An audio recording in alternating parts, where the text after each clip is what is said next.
带去读唐诗。出发用史记元代教师，作者魏应物，诗篇。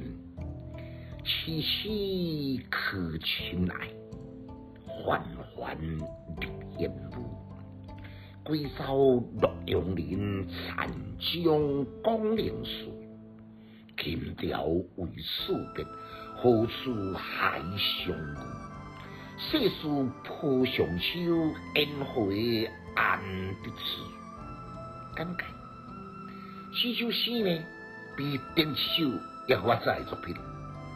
由江陵，古早时代江陵类这样扬州，时阵按杨树工要到洛阳来赴任，临别的时阵，小岂有元代诗，突发不暇一页诗文。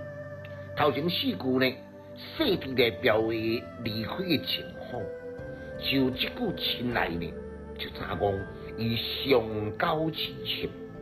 我知影怎样唔甘船商业启停咯，瞬间飘动伫迷茫烟雾的大江中。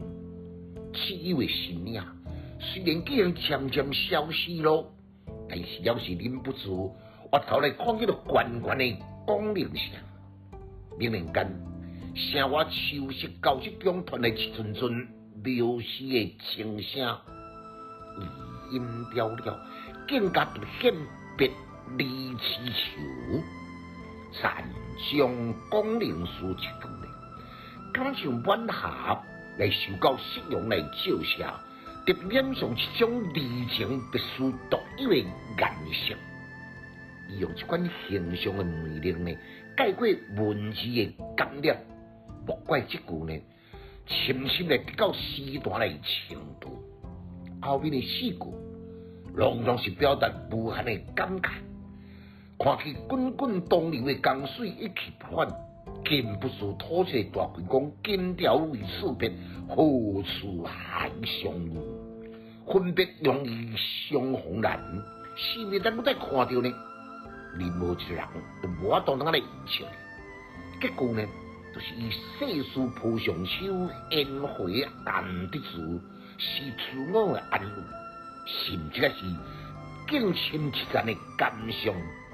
规篇呢，言简皆含蓄不清，表面虽然真平淡，也不过呢，内温是真深厚，也是魏应物深受欢迎的诗种词。